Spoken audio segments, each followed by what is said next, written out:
unmistakable because it looks circular, like an egg cell, with a round nucleus at the center. So, what happens when a sperm unites with this egg cell? Hi, I'm Kylie, just another Army vet. Welcome to another reaction video. So today's video comes from a channel called Praveen Mohan, and I have actually reacted to a video of his before, and that was about a year ago. It was his inverted temple video, I think. But today's video is evidence of ancient medical technology. Are we a product of genetic engineering and DNA manipulation? Because of the length of the video, I will go ahead and break this up into two parts, and please bear with me, I'm still a little under the weather. Let's get to it. Guys, today I want to show you some radical, groundbreaking evidences about ancient India and its technology. Here's a carving found in an ancient temple. It shows something mind-boggling, a sperm approaching an ovum just prior to fertilization. But this sounds nonsensical because we know that the human fertilization process was only discovered in the 19th century. But this ancient Indian temple was built more than 1,000 years ago. So how could they carve a sperm and ovum looking like this without a microscope? Of course, some will argue that this is something else, a snake eating an egg. Some will argue that this is Rahu from Hindu mythology. He is known for eating the sun or moon, causing the eclipse. That was probably going to be my initial guess. It kind of looks like it might be a snake eating an egg. But let's see what he has to say about it. Quite an interesting story from Hindu texts, except that this explanation conveniently avoids telling you that Rahu is only half snake. His entire upper torso is always shown human-like with full facial features. Here is another carving from another ancient temple. Again, this is clearly a sperm fertilizing an ovum. This is how it originally looked in the last 5 years, and the temple has decided to paint it recently. Sorry it looks like this now. I like the older look. And one detail of this is that you can see that the sperm is smaller and the ovum is larger. If this is a snake, there's no way it can swallow this. If you look at the actual videos of snakes eating eggs, you will not even consider this as a possibility. And this is not even a snake because it doesn't have any head or scales. If you notice Hindu temples, they carve the details perfectly. They carve the scales, they carve tongue, they even carve rows of teeth inside their mouths, which most of us today don't even know they have teeth like this.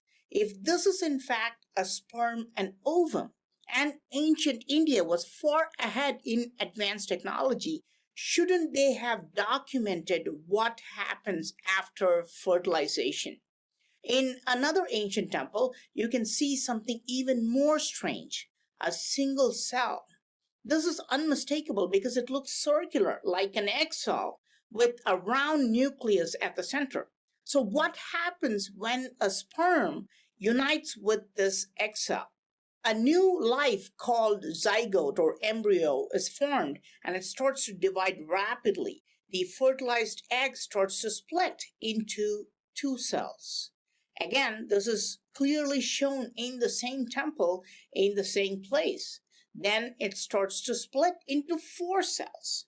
Again, this cell division is also clearly shown in the same temple, side by side, as though they're giving us a step-by-step explanation of the process.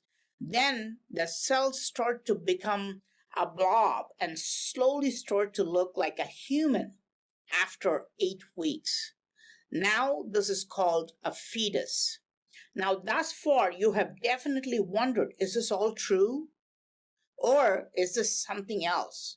If this is really true, if they studied the fertilization and cell division, then there should be carvings of fetus inside the womb, right? In a temple called Kundaram Bhairavar temple, there are carvings showing fetus with the umbilical cord attached, clearly in a fetal position, just like how we are able to see them with advanced technology now. There are other carvings showing stylized form of the human fetus as well. I have personally visited this temple to film this. However, I was told that photography has now been banned. But I've seen them with my own eyes and confirmed that these carvings are there in the temple, but the pictures I'm using are from the internet.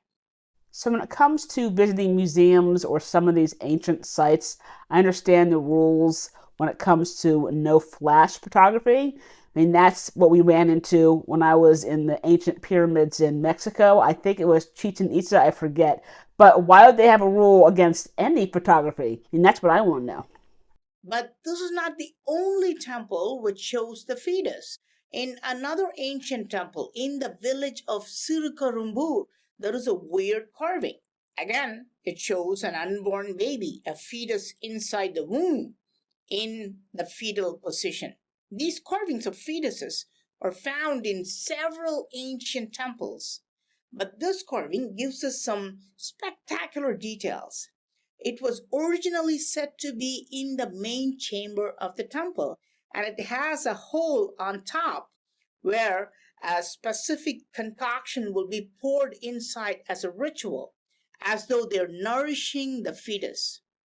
What is more interesting is that the main chamber of every Hindu temple is called Garbhagriha in Sanskrit language and Karuvarai in Tamil language. Both these words mean one and one thing only: uterus or womb.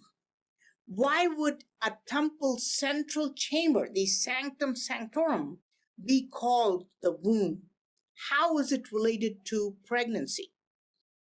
Wait, is that every Hindu temple? I haven't fully understood this yet, but Hindu temples seem to be very closely related to pregnancy.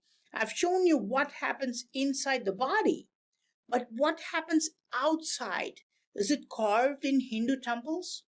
There are thousands of carvings showing pregnancy in Hindu temples. In fact, with the data I have collected, I'm now able to even classify them. This is between 0 to 3 months or the first trimester. Some are between 3 to 6 months or second trimester. And lots of carvings show the last trimester because it's the most eye-catching. But before we go look at the delivery and other interesting information, when a woman got pregnant in ancient times, how did they confirm if she's pregnant? Today, doctors do an ultrasound by putting a device on a woman's belly to see the baby and its developments. Sometimes people use the word sonogram for this as well. This is considered the pinnacle of technology. However, a very similar carving is found in an ancient Hindu temple in Cambodia. Here, a doctor is seen holding a very similar device on the belly of a woman, doing the exact same test, checking for pregnancy. Archaeologists confirm this carving is more than 900 years old. Is it possible that such a device existed in ancient times? Are we inventing new machines, or are we simply reinventing ancient machines? But how was such a technology possible in ancient times? Did ancient people at least know about human anatomy? It is well known that ancient builders carved things very accurately in Hindu temples. Look at the toes and look at the fingernails, and their attention to human anatomy is just stunning. You can see the veins, arteries, and individual strands of hair, all of them carved in ancient times. Is this all Hindu statues and temples? But yeah, I've certainly never seen a vein ever carved out in a statue before. Okay, I know some of you will think this is what artists do. These guys were master sculptors and they just wanted to show these details because they wanted to be accurate and loved their jobs to make things look realistic and beautiful. But how beautiful is this? Currently placed in the Museum of Allahabad, archaeologists confirm that this is an ancient artifact, a model showing the intestine of a male human body. Experts have dated this to 2nd century AD, so it's about 1,800 years old. This was absolutely not done for beauty. They were definitely studying human anatomy for scientific purposes. Is it possible that ancient Indians were not only studying anatomy, but were also performing surgeries just like today? In the past decade, a revolutionary device has been created to detect breast cancer. It's a handheld cup like device, and it can be placed on the breast to check for cancer. Remarkably, in an ancient temple, the exact process is carved. A woman is holding a cone like device on her breast, clearly pressing it against her breast. She holds one finger on her face, a clear indication of thinking about her future, and tears are rolling down her eyes. Is it possible that this was an ancient handheld cancer detecting device? How else can we explain this carving? Exactly how advanced were they? Since we can see carvings of sperm and ovum, the cell division, and even ultrasound tests for pregnancy, did they also study and use other advanced technology? Believe it or not, in the ancient temple of Srirangam, I found a very strange carving. A woman is holding up her leg to facilitate a man who is implanting something into her womb. Initially, when I was filming this, I thought she was delivering a baby. But look, her belly is completely flat and her face shows no pain or happiness. So she's not delivering. She's not even pregnant. So what is being implanted inside her womb? The answer is found in the ancient text of Mahabharata, which explains the curious case of Krishna's brother. After fertilization, an embryo was taken out of Krishna's mother and then implanted in the uterus of a surrogate mother. Today, this process of inserting an embryo in a different womb is specifically called gestational surrogacy. Until the last century, this would have sounded like magic. But with our technological advances, we cannot help but wonder, did ancient people use a similar technology? How else can we find such a carving with precise details and the matching description in an ancient text? Compared to his brother, Krishna's birth was only moderately complicated. His mother did not deliver him naturally, so they had to do a cesarean or a C-section surgery. The ancient text describes this surgical procedure as Shalya Prayoga, and the mother's belly was slit open to bring Krishna into the world. Even today, in Krishna's birth town, his birthday is celebrated in a very unique way. They will make thin cuts in a cucumber and show baby Krishna coming out to remember how he came into the world. While modern experts claim Krishna as a fictional mythological figure, many Hindus believe Krishna existed just like Buddha. If he was born by C-section, did his mother actually survive the operation? Even outside India, for example, in Cambodia, Krishna's mother is still revered as the godmother in Cambodia. You can find lots of 1,000-year-old carvings, but carvings of her may be a little too accurate. Can you see the problem here? Yes, those 3 lines at the bottom of the belly, identical to the marks created by a modern C-section. Some of you may think these are stretch marks caused by pregnancy, but stretch marks are vertical, not horizontal, and you should find them all over the belly. However, C-section marks are horizontal, and these marks are shown only on the lower abdomen, clearly portraying C-section delivery. How did sculptors know how to portray Krishna's mother with these marks if they had no knowledge of C-section? In fact, this mark is shown in many carvings of devatas or godmothers around many Hindu temples. This means in ancient times, C-section surgeries must have been as common as today. Okay, so we have seen ultrasound, mammogram, embryo transfer, and C-section. So with my medical background, it is really hard for me to believe that someone could have survived a C-section 1,000 years ago. I'm not saying that he is wrong, not at all. I am open-minded, and I do want to hear what else he has to say about it. I know you're dying to know if they had test tube babies back then. If you're not familiar with test tubes, today an embryo is made outside the womb in a test tube or a container. This process is called in vitro fertilization or IVF. And yes, in ancient Indian texts, there are plenty of examples of test tube babies. For example, the popular ancient Saint Agastya was a test tube baby. He was fertilized and completely grown in a container called kumbh or kumbham. He was a saint? I thought saints were Christians. But of course, you may think these are just modern interpretations. But there are ancient carvings showing baby Agastya being born out of a container. If you are watching this video between 2021 and 2035, you may think this is quite dramatic. You may think it's not possible to have a fully developed baby coming out of an artificial container.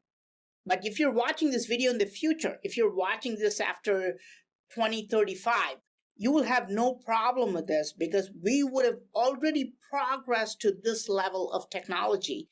We will be having babies delivered completely outside the human body in an artificial womb. So as of right now, scientists have been able to advance this technology quite a bit by using goats and mice as test subjects. However, the technology of growing a human in an artificial womb, we're just not there yet. And not to mention, many countries have actually adopted laws and regulations against it. Have you ever heard of the 14-day rule? What I find weirder is that the ancient texts are so accurate. They talk about the problems that arise because of these artificial methods. For example, Agastya was very short. He was not the same height as others because of this test tube system. Today, it's well known that there's a possibility of multiple births when they use in vitro method, and ancient texts and temples describe this issue. They show twins, triplets, and quadruplets are created because of artificial methods. Agastya himself had a twin brother. Also, a twin brother and sister called Kripi and Kripa were created using the test tube method, and they were identical twins. So did he just say that his brother and sister were actually identical twins? Because that's impossible. They would have to be fraternal.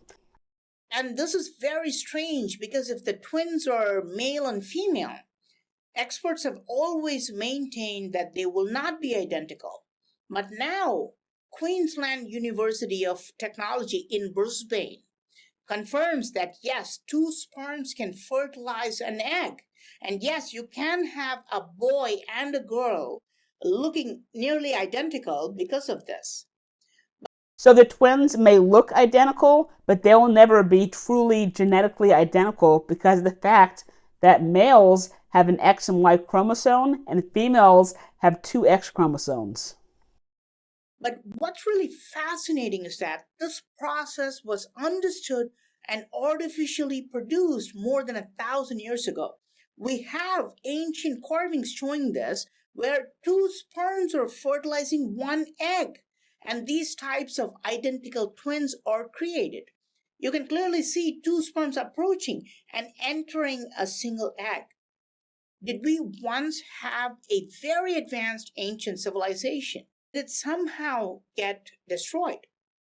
But the ancient Indians were more advanced than what we are today, because today we fertilize the egg in a test tube and then we implant it in the womb. But the ancient text of Mahabharata explains a fully functional artificial womb that can hold the baby until its birth. According to the text, there were sophisticated structures called krutakum, meaning containers supplied with life-sustaining nutrients. And the text even mentions that these containers were supplied with nutrients and the cells grew until they became fully developed babies. All of this is quite unbelievable until you realize that scientists have developed and tested fully functional artificial wombs now. Growing a baby completely outside the womb is now called ectogenesis. Goat. These artificial wombs have been tested on lambs and they're fully grown for 4 weeks and they develop a coat of fur. Scientists have confirmed that they have all parts of the body fully developed without any issues. If law permits, they can build a complete artificial womb for humans. Did ancient Indians also do the same? Did they take the sperm and egg and not only fertilize them, but also create these artificial wombs called kumb to grow the embryo into fully developed babies? But how did that kumb, the ancient artificial womb, really look? In almost every ancient temple, inside the main chamber or the womb chamber, there will be strange carvings called kumb. This structure is usually carved secretly in deep, dark places of the main chamber, so the lighting is never good when I film them. I examined this one from the ancient temple at Hampi. The kumb or kumbum does not look like a regular container, but a very, very complex, sophisticated device.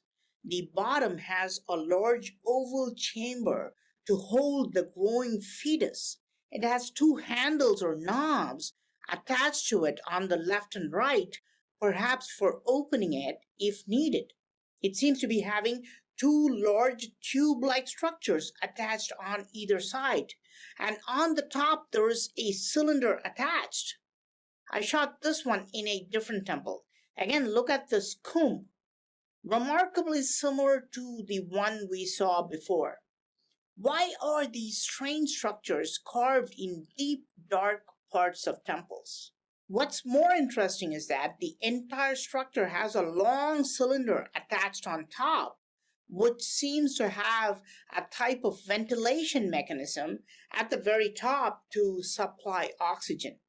Modern scientists confirm that these are the essential parts needed for an artificial womb. It needs an outer shell with a chamber to implant and protect the growing embryo, an artificial placenta to put the nutrients and oxygen in, and a way to transfer carbon dioxide and waste products out. Do you know scientists are building a tiny ECMO device, a device that allows blood to be oxygenated outside the body? According to this plan, the device will blend gases and oxygenate the fetus, and they will have artificial placenta to remove the carbon dioxide and the waste from the womb. So either the same or very similar technology is actually used on heart patients, actually. This seems to be the exact design of the ancient kumb as well. Remember, I showed you a temple before. In it, there are carvings of how cells divide. First, a single cell, then it becomes 2, and then it starts becoming 4. In the same temple, there's a kumb carved there, and there you can see something fantastic. Inside the kumb, you can see cells growing. It clearly shows how the cells are starting to divide more and more, and the cells are growing in this kumb. But it is this specific shape that surprises me. It looks familiar, doesn't it? because you studied this in high school. This is the pistil, the female reproductive organ in plants. I mean, this is remarkable. Today we know the pistil contains the egg at the bottom, and it will get fertilized when a sperm cell comes from the top and cell division starts to happen. But how can this be carved in a temple? We know ancient people were studying human anatomy, but were ancient Indians also studying plants and animals and how they reproduce? Here's a carving that's at least 1,000 years old in a temple called Kediliyapur Temple. The details are shocking. An elephant is trying to give birth, but it's being assisted by other elephants. Look how one elephant is using its trunk and pushing it against the pregnant elephant's belly, just like human beings do. And see how another elephant is holding the tail up to facilitate the baby elephant come out without any hurdles. Other elephants are waiting and watching to see if she needs more help. The baby elephant is eagerly coming out to see the world. Of course, we can't help but think, this is pure imagination, right? Do elephants actually help a pregnant elephant deliver her baby? I thought the same until I watched this clip. Here, you can see how they behave in the wild. There's a group of elephants helping the mother elephant deliver the baby. An elephant is even holding the tail up. This means that ancient people were studying the reproductive behaviors of animals. Now, look at the carving of a human delivering a baby, again found in an ancient temple. So when it comes to mammals that actually live in family groups, you will see this quite a bit. No surprise that you'll see this with elephants. I mean, after all, they're some of the most intelligent and amazing creatures on Earth, but you will also find similar behavior with meerkats as well. The woman is in standing position, the baby is coming out, and she is assisted by other humans. Very, very similar behavior between two species of mammals. If you had seen this carving before seeing the carving of the elephant, you would have had a completely different perspective. You may have thought these sculptors like to carve what they saw in their society. But when you see them side by side, you cannot help but wonder, were they systematically studying and documenting the reproductive behavior of all animals, including humans? Today, scientists observe the behaviors of animals like rats, pigs, and chimpanzees.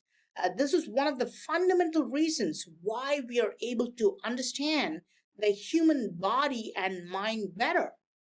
Were ancient builders also doing the same?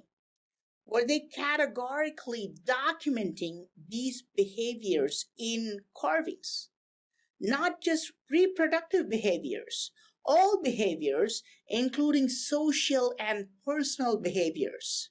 For example, you can see carvings of monkeys sitting in a meditating pose. But this is pure nonsense, right? Because monkeys do not meditate. They don't have any consciousness.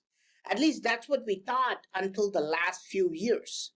Now, look at this video. Here, you can see a monkey in a meditating pose. This is real.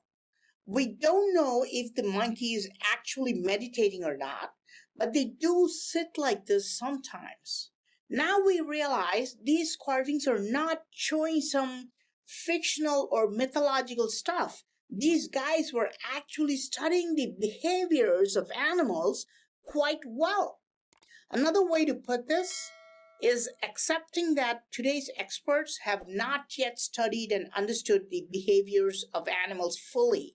And with the advent of camera phones, we have learned more about animals in the last 5 years than what experts learned in the last 50 years. So sorry I had to cut the video, but it is kind of getting long. Anyway, I am really enjoying this so far. I am skeptical about some of the stuff he's implying and talking about. However, he does make a lot of excellent points, and he has a lot of compelling evidence as well. I'll give you a more thorough opinion once I finish part 2. When I film it, I'll put it right here for you guys. Anyway, if you enjoyed today's video, then please give me a like, a comment, and a share, and maybe even hit the thanks button. Until next time, I'll leave you with another Mohan video right here. And please check out Mohan's channel and give him a like as well.